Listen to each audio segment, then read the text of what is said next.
Hey everyone, and welcome to today's Explainer. We are going to jump right into a topic that literally builds and powers the modern world around us. We're unpacking the finite reality of Earth's natural resources. I mean, think about it. From the second you flip a light switch in the morning to that incredibly complex little device you're probably holding in your hand right now, our daily lives run on materials pulled deep from within the planet's crust.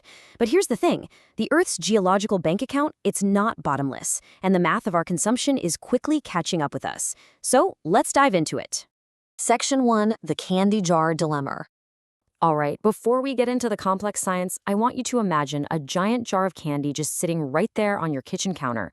Every single day, you walk by, you grab a few pieces. Sounds great, right? But the catch is, there's absolutely no mechanism in place to ever add new candy to that jar. So what happens eventually? Yeah, that supply is going to hit zero.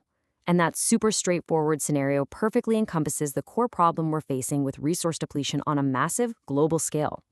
So the crucial point here is the crazy disparity in time. By definition, a non-renewable resource is a material that takes millions of years to form deep underground, yet we're digging it up and consuming it at an absolute breakneck pace. These aren't things that just magically regenerate across a human lifespan. Once they're used up, they are effectively gone forever, at least on any timescale that matters to you, me, or human civilization. Section 2, Unearthing Fossil Fuels. Now, what's really interesting about this is how we actually get the resources that power our cars, heat our homes, and generate most of our electricity. You know, it's this super persistent pop culture myth that fossil fuels are made from crushed-up dinosaur bones. But actually, scratch that. The reality predates the dinosaurs entirely. Most of our fossil fuels formed hundreds of millions of years ago, and they actually come from ancient swamp plants, like giant ferns, and massive blooms of tiny ocean microbes like plankton and algae. Let's break down the big three players here. First, you've got coal, which comes from that ancient swamp plant life, and it's still a huge driver for global electricity. Then there's oil, or petroleum, formed from those tiny marine organisms. Oil is pretty much the lifeblood of our transportation networks. Not to mention, it's the foundational building block for modern plastics. And finally, natural gas, which also comes from ancient sea life. But it's a lighter, cleaner-burning gas that's totally essential for heating and modern power grids. All three of these exist for one reason. Organic remains got trapped under sediment and were completely cooked by immense subterranean heat and pressure over eons. Moving right along to Section 3, Mining Earth's Metals. It's not just about combustible fuels, right? Our planet's crust is totally packed with the actual structural building blocks of the modern world. We're talking iron forged into steel for our cities, copper acting as the critical nervous system for our electrical grids, aluminum giving us that lightweight strength we need for airplanes and everyday cans. And yes, even precious metals like gold and silver, which are absolutely vital, highly conductive components inside our microchips. Much like fossil fuels, these metals crystallize over geological timeframes, making them completely non-renewable to extract. But here is a bit of good news. Unlike fuels, which just vanish into the atmosphere as exhaust, metals offer this amazing closed-loop potential. They can be melted down and infinitely recycled, which dramatically cuts down on the massive energy toll of constantly mining the Earth. Okay, let's dive into this. Section 4, running out of time. This whole depletion problem really just boils down to stark math. 300 million. It takes roughly 300 million years for the Earth to naturally form the fossil fuels that our global economy completely relies on today. I mean, that is just an incredibly immense timescale. It completely dwarfs the entire existence of our species.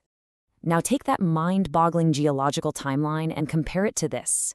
200. Humans have only been consuming these fossil fuels at a large industrial scale for about 200 years. We are tapping into a concentrated, ancient stockpile that took hundreds of millions of years to synthesize, and we're literally burning through it in a fraction of a geological second. So, what does this all mean? Well, because global populations are growing and our industrial demand is accelerating, the math is getting increasingly unforgiving. Based on current trajectories, scientists estimate that global supplies of oil and natural gas could face extreme scarcity within the next 50 to 100 years. We're not talking about some distant sci-fi future here. This is a window that falls well within the lifetimes of the next couple of generations. It's an undeniable statistical reality, and it really hits the nail on the head as to why aggressively building out renewable energy is just an absolute pragmatic necessity. Section 5, Inside Your Smartphone. Let's bring this massive, macro-geological reality right down to a super personal scale. And this brilliantly illustrates the point. that single smartphone in your pocket. It perfectly captures this global challenge because it contains over 30 different mined minerals and metals. You've got copper acting as the device's nervous system, routing all your power and data. Aluminum making up the durable case. Lithium empowering the high-density battery that keeps the thing alive, while silicon serves as the actual brain of the microchip. There are even trace amounts of gold in there, efficiently conducting signals across the circuit board. Every single tech marvel we carry is tied to an extensive global supply chain of non-renewable rock and ore. Which brings us to a highly actionable and absolutely crucial takeaway for all of us. When old, obsolete electronics are just tossed in the regular trash, all of those meticulously extracted, highly refined metals are completely squandered in a landfill. And that's exactly why e-cycling is profoundly important. By recovering and reusing these non-renewable metals, we directly throttle our need to just continuously tear open the Earth's crust. It seems like a pretty small consumer decision, but it actually aggregates into a massive reduction in global resource strain. As we wrap up this explainer, I want you to just take a second and look around the room you're in right now. Virtually everything you see represents a withdrawal from an ancient, finite planetary bank account. So the big question we face going forward isn't just whether your plastic water bottle or cotton shirt is renewable or non-renewable. It's really this: how will human innovation and engineering bridge the gap when the Earth's deep geological savings finally run dry? Thank you so much for exploring today's source material with me, and keep questioning.